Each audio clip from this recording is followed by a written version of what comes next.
السلام علیکم ورحمۃ اللہ۔ آج میں ایک واقعے کا ذکر کرنا چاہتا ہوں جس میں خوف کا عنصر بھی ہے اور علم کی موجودگی بھی ہے۔ یہ آپ لوگوں کے لیے ایک سبق یا سمجھنے کا ذریعہ بھی بنے گا۔ یہ میں اس وقت کی بات کر رہا ہوں جب کووڈ-19 چل رہا تھا۔ 2019 کا وقت تھا، 2019 اختتام پہ تھا۔ میں نے اپنے مشاہدے کے لیے بیٹھک کے لیے ایک جگہ مختص کی ہوئی تھی جو عمومی طور سے خالی نظر آتی تھی۔ وہاں پہ جھاڑیاں تھیں، کچھ درخت تھے اور پرانی مخدوش قسم کی بلڈنگ تھی۔ جگہ کا نام میں کچھ وجوہات کی بنیاد پہ بتانا نہیں چاہوں گا۔ میں اکثر وہاں پہ صبح میں بھی چلا جایا کرتا تھا، بعد عصر بھی جاتا تھا۔ عمومی طور پہ اس جگہ پر روشنی کا انتظام موجود تھا رات میں بھی، کیونکہ اسٹریٹ لائٹ تیز جلتی تھیں تو وہاں پہ روشنی آ جاتی تھی۔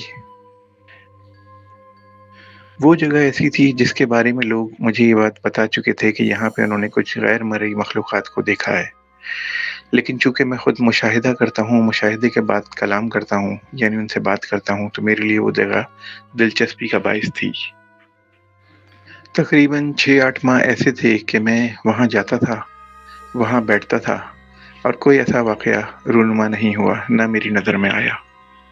لیکن میرے لیے اس جگہ میں دلچسپی یہ تھی کہ مجھے وہاں بہت سکون ملتا تھا اور میں وہاں اپنے مشاہدات کر سکتا تھا اور وہاں پہ اپنی جو سوچ بچار ہے وہ بھی کر سکتا تھا۔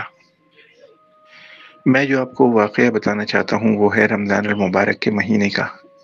دن میں مجھے وقت نہیں ملا تو میں بعد مغرب وہاں گیا مشاہدے کے لیے، تھوڑی بیٹھک کے لیے۔ یہاں جانا میرا کوئی ایسا طے شدہ نہیں تھا، بس اتفاقیہ مجھے خیال آیا کہ میں وہاں کی طرف جاؤں۔ میں آپ کو ایک علمی نقطہ نظر سے یہ بات بتانا چاہتا ہوں کہ جہاں پر آپ کے جانے کا ذہن نہ ہو اور اچانک آپ کا جانے کا پروگرام بنے تو کچھ مخصوص تیاری ہوتی ہے، کچھ پڑھائی بھی کر لیتے ہیں تاکہ ایک حصار قائم رہے۔ لیکن اس دن میں کسی تیاری کے بغیر ویسے ہی وہاں روانہ ہو گیا۔ مغرب کے عین بعد وہاں پہنچا۔ پرانا لوہے کا دروازہ تھا وہاں پہ، بڑا تھا، جس کے آر پار کچھ دکھائی نہیں دیتا تھا۔ واضح رہے کہ میں نے کوئی اپنے ارد گرد حصار نہیں بنایا تھا۔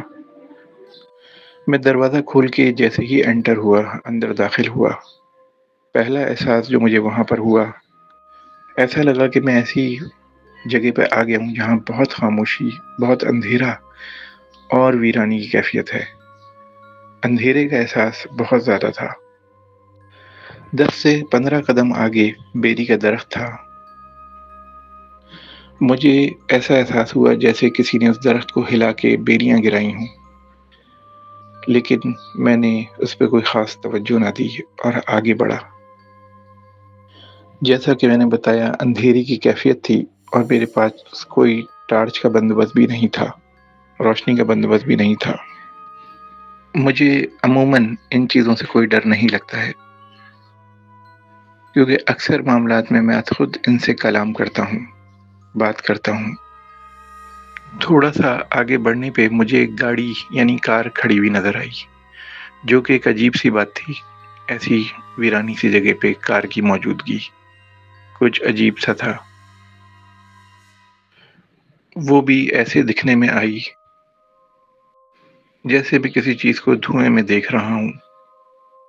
میں تھوڑا قریب پہنچا اور شیشے سے اندر جھانکنے کی کوشش کی تو مجھے اندر ایسا لگا جیسے دھواں بھرا ہو، دھواں موجود ہو۔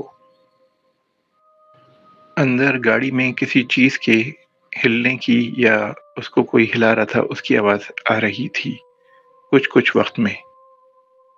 پھر ایک اور عجیب کیفیت یہ ہوئی کہ میں نے جب اس گاڑی کو دیکھا تھا تو وہ بیری کے درخت کے عین نیچے موجود تھی۔ لیکن جب میں اس کو دیکھ رہا تھا یا اس پہ غور کر رہا تھا تو تھوڑی دیر بعد میں نے جب سراؤنڈنگ سے اطراف دیکھی تو مجھے ایسا لگا کہ گاڑی درخت کے نیچے نہیں ہے بلکہ درخت سے تھوڑا پیچھے آ گئی ہے۔ یہ میرے لیے کچھ عجیب بات تھی کہ گاڑی جو درخت کے نیچے تھی وہ پیچھے کیسے ہو گئی۔ مجھے خیال آیا اس موقع پہ کہ میں حصار بنا لوں، لیکن میں رک گیا۔ میں نے کہا کہ میں مشاہدہ کروں، آج دیکھوں کیا منظر نامے میں آتا ہے، کیا نظر آتا ہے۔ اس وقت میں نے اپنے اطراف میں دیکھا تو مجھے ایسا لگا کہ کئی دروازے جو ٹوٹے پھوٹے تھے اس جگہ پہ وہ بند تھے،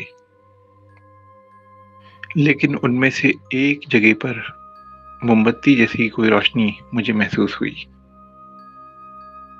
ابھی میں یہ دیکھ ہی رہا تھا کہ کار کے بیک سائڈ یعنی میری پیچھے کی طرف میں نے جب غور کیا تو مجھے جھاڑیوں میں سے عجیب سی رینگنے کی یا چلنے کی جانور کی آواز آئی۔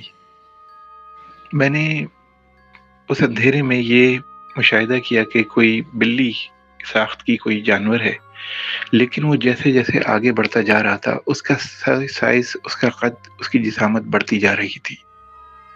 آگے بڑھنے کا مطلب میری طرف نہیں بلکہ وہ کہیں پیچھے کی طرف جا رہا تھا۔ پھر مجھے ایسا محسوس ہوا کہ شاید یہ پلٹ کے میری طرف آ رہا ہے۔ وہ وقت بہت مختصر تھا اور مجھے اس میں وقتی طور پہ کچھ اپنے لیے حصار بنانا ہی تھا۔ چونکہ میرا پہلے سے تجربہ موجود ہے اس لیے میں نے فوری طور سے حصار قائم کر لیا، لیکن اس درمیان میں اچانک جب میں حصار بنانے کے قریب تھا ایک دم سے میرے رونگٹے کھڑے ہوئے اور مجھے سرد لہر سی محسوس ہوئی، حالانکہ گرمی کا وقت چل رہا تھا۔ اصل میں وہ چیز میری طرف آتے ہوئے اچانک درخت کی طرف مڑ گئی۔